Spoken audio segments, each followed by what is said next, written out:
आज हमारे गेस्ट हैं इंटरव्यू सेशन में is a versatile Indian actor with over 30 years of experience across theatre, television, films and OTT platforms. दोस्तों, a very familiar face, आप सभी उनको जानते हैं। बहुत सारे टीवी सीरीज में आपने, ओटीटी में, फिल्मों में भी आपने देखा है। और अदर देन हिंदी, उन्होंने दूसरी भाषाओं में, खासकर गुजराती में भी काम किया है। और उनके जो रोल्स होते हैं वो वाकई बहुत ही, मतलब उसका बहुत असर पड़ता है। हम कह सकते हैं brings depth to every character. और अपार्ट फ्रॉम एक्टिंग, उन्होंने अपने जो थिएटर ग्रुप हैं और भी बहुत सारी एक्टिविटीज में वो इन्वॉल्व हैं, और वो आपको खुद ही बताएंगे। और हम कह सकते हैं a man of many parts, a self proclaimed plant dad. Plant dad क्या है, हम उन्हीं से जानेंगे। तो आइए हम सीधे बात करते हैं आज के गेस्ट अमित सिंह ठाकुर जी से। सर नमस्ते, कैसे हैं आप? बहुत बहुत नमस्कार आशीष। सर आपने इतना लंबा मेरा वो थियरी है ब्योरा। मैं उतना इतना कुछ मैंने खास काम किया नहीं है। भैया किया है, बहुत अच्छा छोटा मोटा काम किया है। शुक्रिया। सर आपने टीवी, ओटीटी, फिल्म सब में आपने काम किया है। तो हाँ जी। आप ये बताइए कि ये इतने सारे, बहुत सारे ऑप्शंस आपने किए, तो ये बहुत सारे अच्छे लगते हैं या बड़ा स्क्रीन बड़े अच्छे लगते हैं? सर ऐसा देखा जाए तो बड़ा स्क्रीन बड़े अच्छे लगते होता ही है। बट देन वहां तक पहुंचने का जरिया आपका कोई गॉडफादर या कोई रिलेशन या कोई कोई ऐसा कोई बंदा हो जो आपको वहां तक पहुंचा दे तो आप वहां तक पहुंच जाते हैं। बहुत मेहनत लगती है। प्लस तकदीर बड़ी काम करती है साथ में। तो मैं चाहूंगा कि मैं तो सिनेमा ही करूं, बट वहां तक पहुंचने में बहुत टाइम लग जाता है सर। और नसीब बहुत बड़ा रोल प्ले करता है इसमें। मैं हमेशा सबसे यही कहता हूँ कि talent 1%, 99% is luck to achieve something over there. मेहनत हर कोई करता है। टैलेंट नहीं होते हुए भी सीख जाता है आदमी। धीरे धीरे धीरे धीरे आप कैमरे के सामने रहते हो, मिलते हो, बात करते हो, तो आपको एक्टिंग आ ही जाती है। देख देख के आदमी सीख जाता है, ऑब्जर्वेशन करके सीख जाता है। लेकिन अगर आपकी तकदीर आपका साथ नहीं देगी तो आप वो मुकाम तक नहीं पहुंच पाते। तो मेरा मानना हमेशा यही है, अच्छा काम करो, वो सराहे आपको, बाकी सब ऊपर वाले के ऊपर है। वाकई। सर हमने डैड के बारे में सुना है, स्वीट डैड के बारे में सुना है। प्लांट डैड क्या होता है, आप जरा हमें बताइए।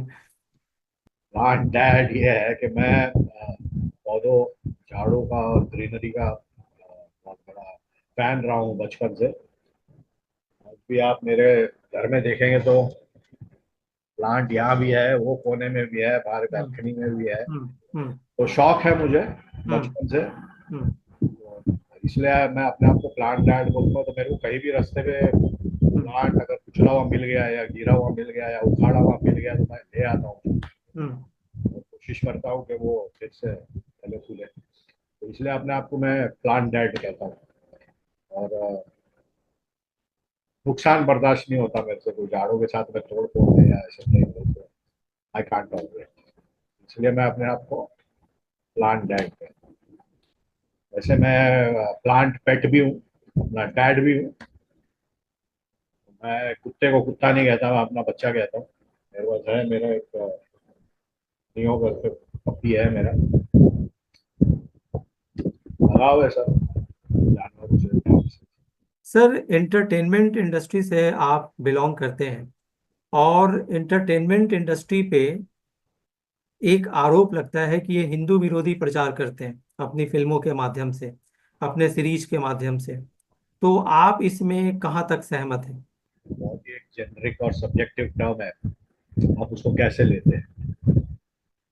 ये अपनी पॉइंट ऑफ व्यू है लोगों की, कि मैं उसको किस तरह जरिए से लेना चाहता हूँ। अगर मैं गलत जरिए से लेना चाहूंगा तो मैं गलत जरिए से उसका प्रचार करूंगा। अगर आप सही पॉइंट ऑफ व्यू से, अगर राइटर और डायरेक्टर और वो स्टोरी मेकर के पॉइंट ऑफ व्यू से देखोगे तो आपको चीज एकदम अलग लगेगी। लेकिन क्योंकि अलग अलग प्रांतों से है, अलग अलग भाषाएं हैं, अलग अलग हमारे क्या बोलते हैं नेचर है आदमियों के, तो सब कोई अपने अपने तरीके से लेता है। कोई सही तरीके से लेता है और जिसको गलत मतलब निकालना है तो गलत मतलब निकाल के उसको फिर भटकावा बोल दो, जो भी बोल दो, चलते रहता है।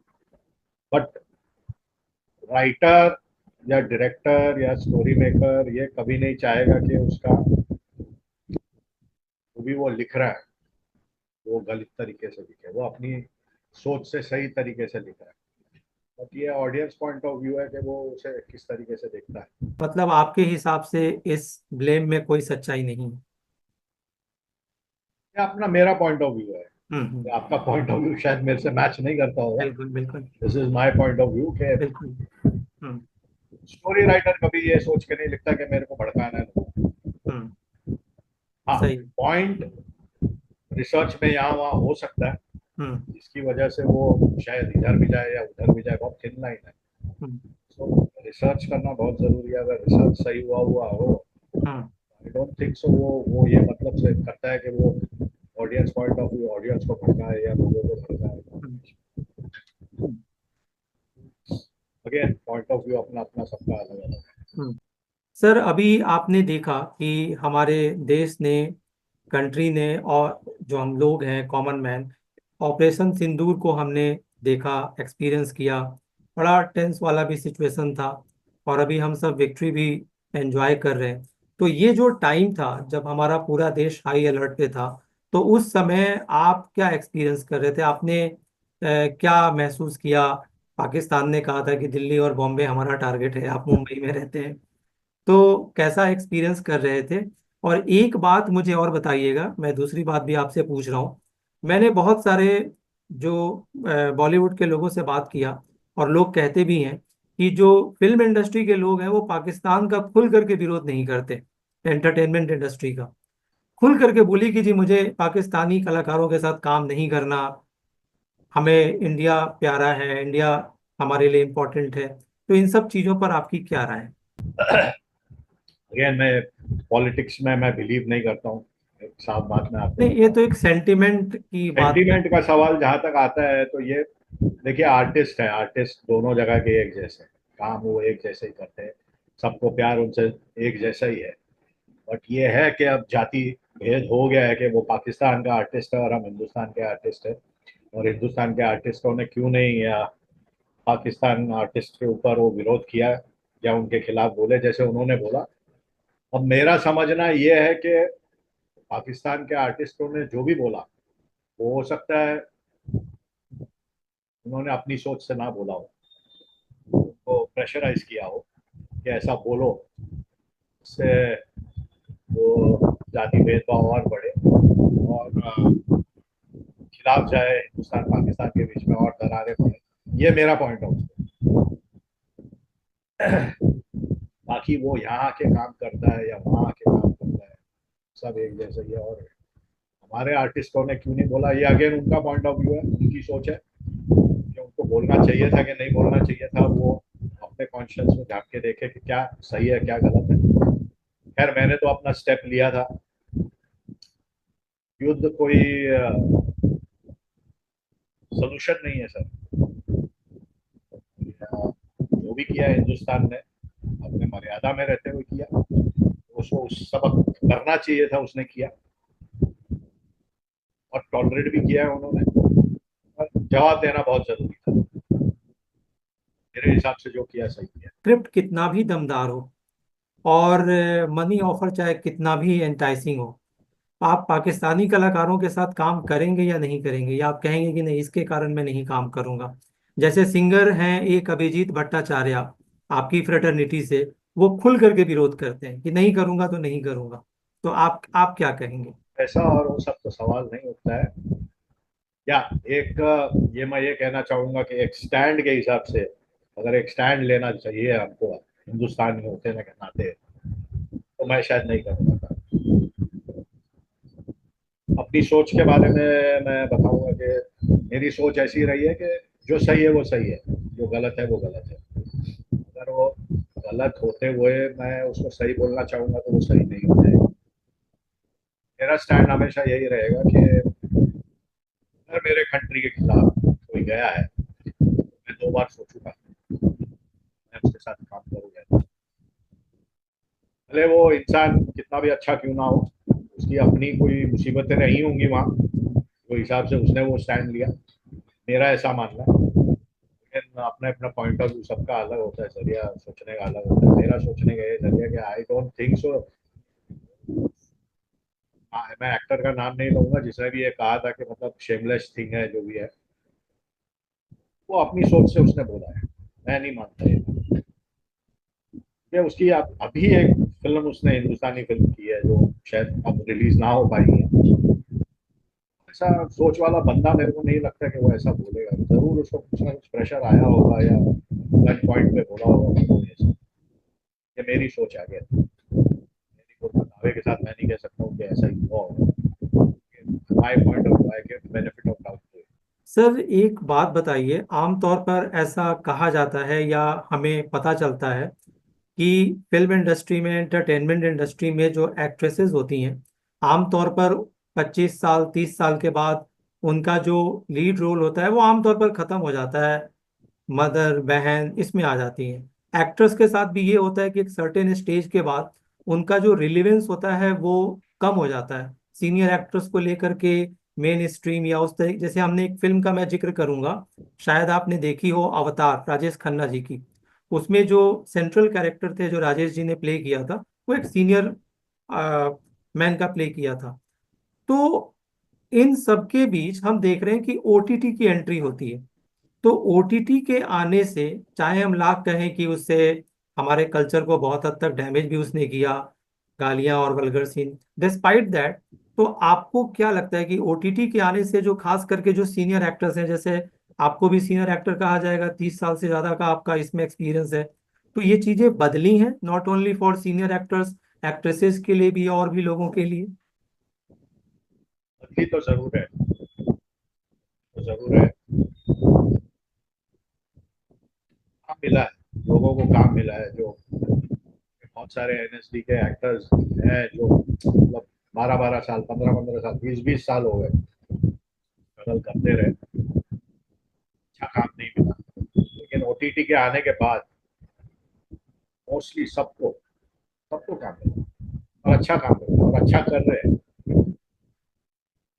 सेम थिंग मैं टीवी में भी यही बोलूंगा कि ऐसा नहीं है कि 25 साल के बाद एक लीड या एक हीरोइन या हीरो का स्कोप ऑफ कम हो जाता है।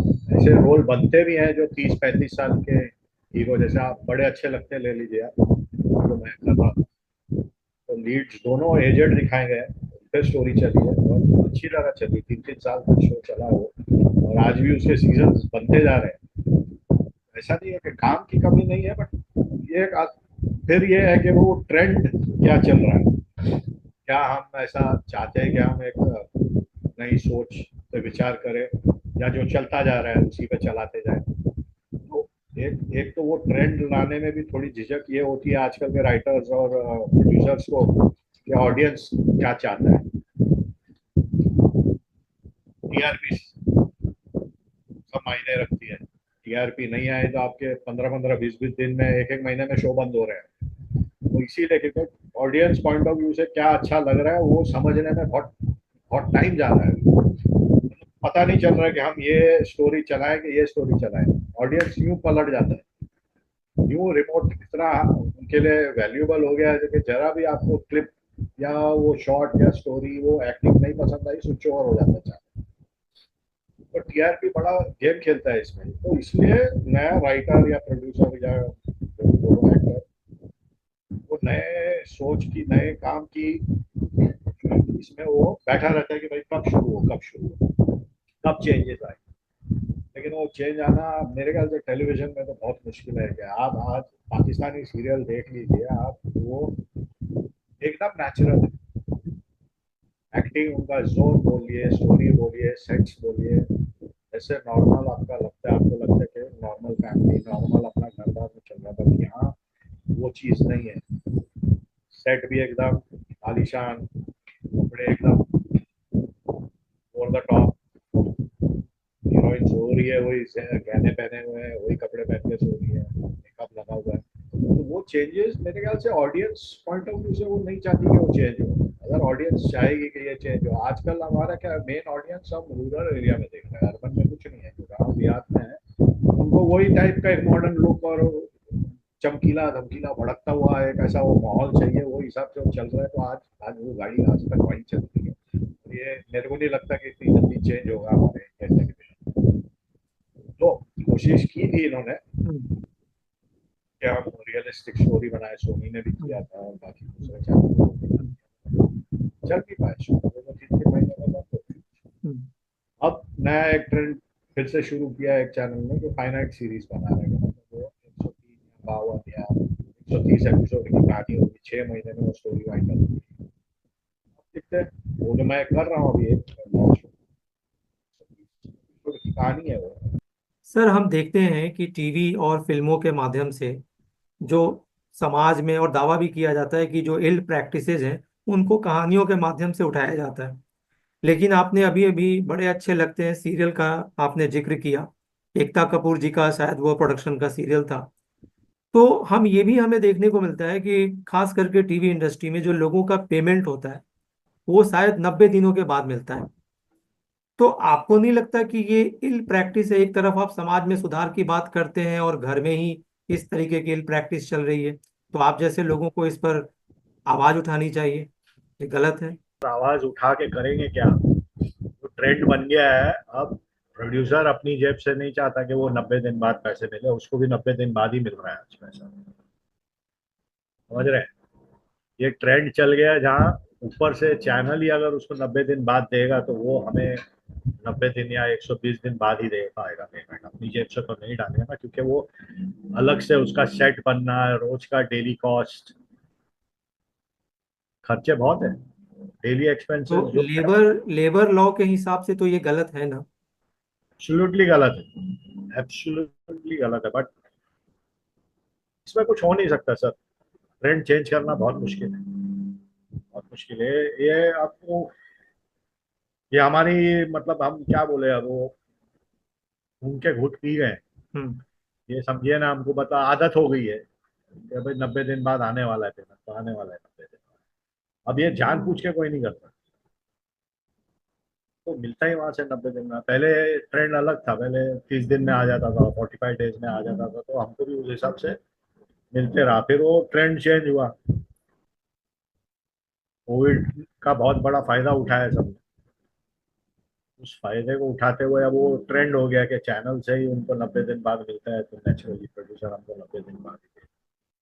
बट ये इसमें प्रोड्यूसर होते हैं जो नहीं चलता शो, उसी 90 दिन के दौरान ही बंद हो जाता है शो, ये थोड़ी मुश्किल हो जाती है आर्टिस्ट को या बाकी टेक्नीशियंस को, बाकी को पेमेंट फिर निकलना जरा मुश्किल हो जाता है।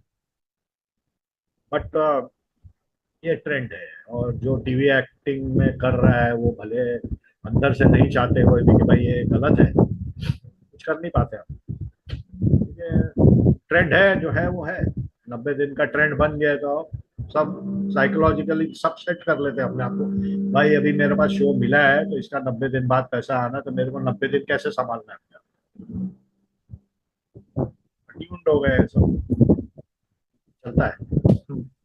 कई लोग ये भी कहते हैं कि जो आवाज उठाते हैं या थोड़ा सेलेक्टिव होने का ट्राई करते हैं उनको उससे रिप्लेस कर दिया जाता है।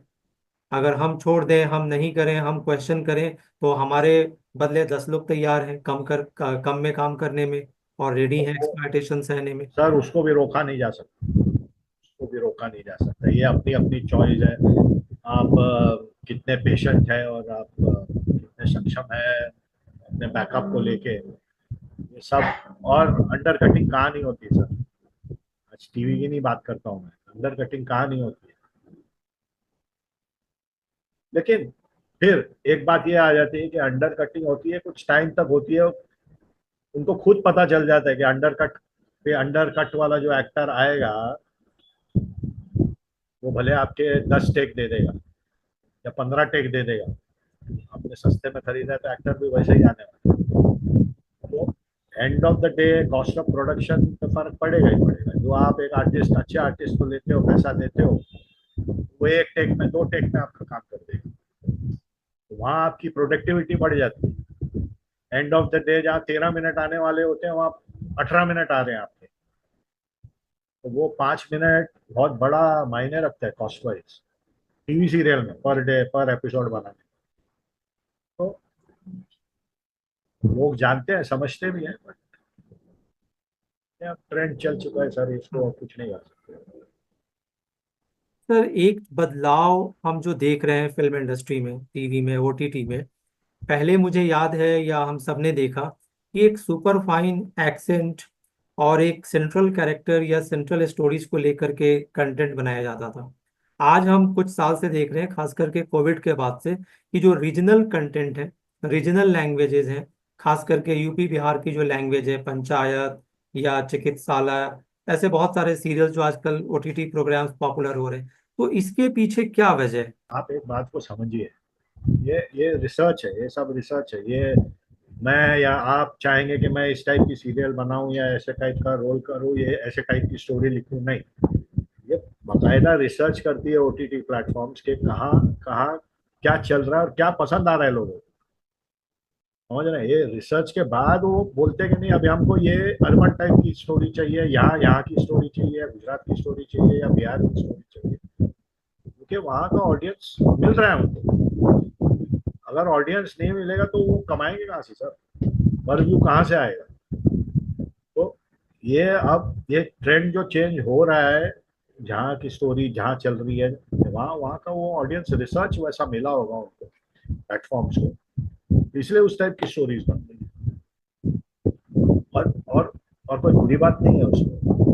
अगर वो गुजरात है, गुजरात की स्टोरी बन रही है या बिहार की स्टोरी बन रही है, जैसे जो नाम दिए हैं, बढ़िया सीरियल बने उसमें, वाकई अच्छा चल रहा है, बहुत लोगों ने अच्छा पसंद चल भी रहा है, तो किया। उसमें गलत क्या है। नहीं, गलत नहीं देखिए है। ट्रेंड क्या है, आज आज ओटीटी प्लेटफॉर्म को भी एक जरिया तो चाहिए ना सर कमाने हम्म। का।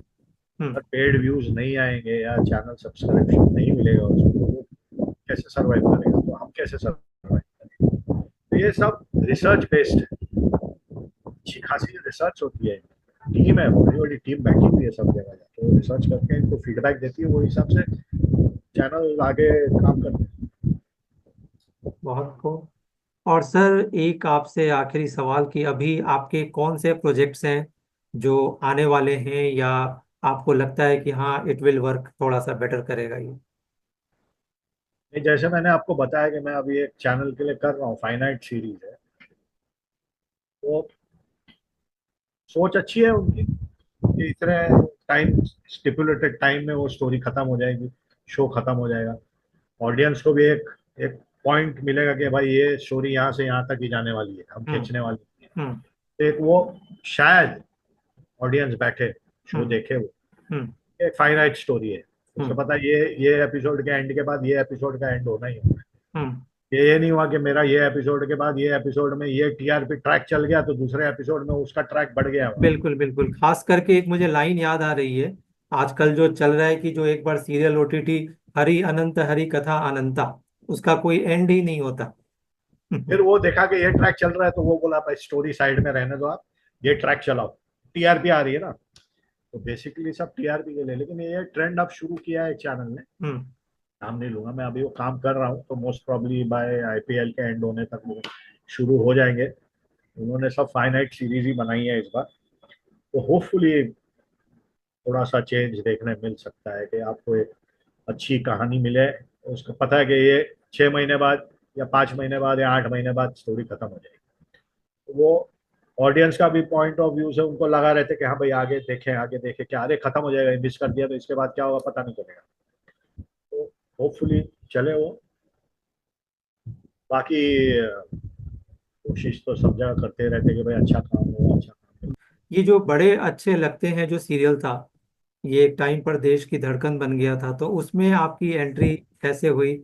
उससे जुड़ा कोई रोचक किस्सा हो तो आप हमें बताएं।